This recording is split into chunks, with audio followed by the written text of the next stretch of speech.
everyone, Just Ash here, and hold on to your mugs because it's time for a bonus round. Today we're talking about the WWE Royal Rumble 2018. First things first, this video contains spoilers for all of the matches on this pay-per-view. Please go and watch them first and then come back and watch this. This is your only spoiler warning. So kicking off the pay-per-view, we have AJ Styles defending the WWE Championship in a handicap match against Kevin Owens and Sami Zayn. This match was okay, it was a bit slow to start, with Kevin and Sami spending the first 5 minutes tagging each other in and out just to show that they could. Other than that, it was alright, it was a good opening match. Sami Zayn hit a Blue Thunder Bomb, which looked fantastic, and the finish was awesome. Sami Zayn almost tagged Kevin Owens while in AJ Styles' arms, but Styles managed to throw Zayn over the ropes and then pin Kevin Owens for the win. And to be honest with you, I'm not surprised that the very next segment was Kevin Owens and Sami Zayn complaining to Shane McMahon that they had been screwed over by another referee. Next up was the SmackDown Tag Team Championship. This was 2 out of 3 falls, with the Usos defending against Chad Gable and Shelton Benjamin. This match I didn't really care about. I don't like the Usos. Again, it was another slow start, but the Usos did manage to get 2 falls in quick succession to retain their title. But to me, it didn't make much sense for Gable and Benjamin to look so weak unless they're being split up soon to go on to another storyline, so maybe that's what this match was for. And then we have the first big event of the night, the 30-man Royal Rumble. This was absolutely amazing. It was far more intense than I was expecting.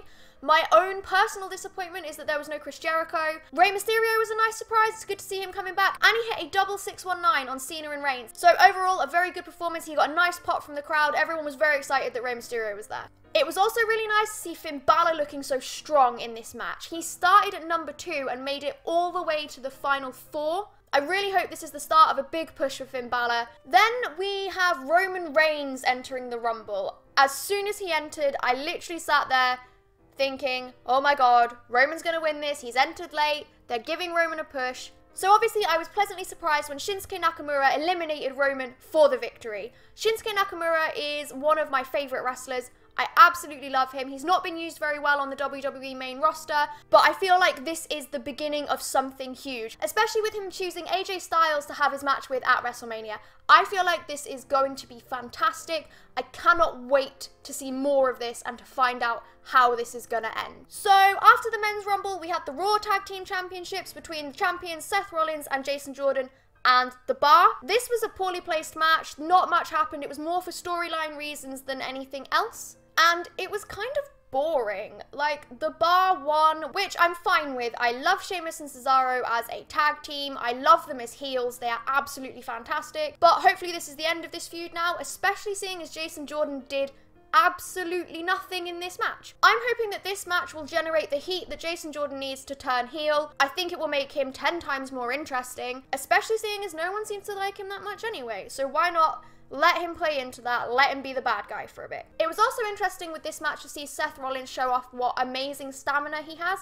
He spent a decent length of time in the Royal Rumble directly before this match, and then basically carried Jason Jordan for this match. Yes, he got his ass handed to him, but it was fantastic to see Seth be able to do so much. Moving on, we have the triple threat for the Universal Championship between Brock Lesnar, Kane and Braun Strowman. This match was a lot more energetic than I was expecting. I thought it would be a lot more slow paced based on what I've seen from these wrestlers in the past. Unfortunately, it was completely predictable, with Brock winning but Kane taking the fall, so Braun still looked strong. It does, however, have one of the best spots of the night, with Brock Lesnar F5ing Braun Strowman through an announce table, throwing a second announce table on top of him, and then not 5 minutes later, Braun Strowman standing up and basically walking that off. And the second big event of the night, the Women's Royal Rumble. Unfortunately, it was plagued with the same problems as most of the matches tonight. It got off to a slow start. Maybe that's because there aren't quite enough superstars on the main roster to carry a Rumble. But when Lita and Kairi Sane entered back-to-back, the fans got excited, the Rumble picked up, it was all good from there on out. Then we have my personal favourite moment of the night. We have Sasha Banks throwing Bayley out of the Royal Rumble with absolutely no remorse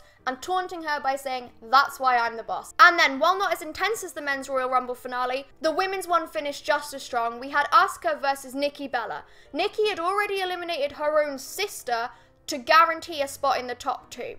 This then turned into a one-on-one between Nikki and Asuka, with both of them ending up on the apron. There were a couple of moments where I genuinely thought Asuka was going to be eliminated, or that they were going to eliminate each other simultaneously and we'd have a whole debacle about it. But Asuka kicked Nikki in the shin, took the victory, big cheers all round, very, very satisfying, very, very good. And finally, Ronda Rousey made her WWE debut after the Women's Royal Rumble. She came out to a huge pop from the crowd who had already been cheering for her to make an appearance during the Rumble. She made her way to the ring where Asuka, Charlotte Flair and Alexa Bliss were standing. Ronda then pointed at the WrestleMania sign, offered her hand to Asuka, who slapped it away. So hopefully this will be the start of a fantastic feud. I am so excited to see where this is going. We are truly on the road to WrestleMania now, and I think it's going to be one of the best ones yet. So overall, this was a very entertaining pay-per-view. It definitely set up a lot of storylines for WrestleMania, and I think we can all breathe a sigh of relief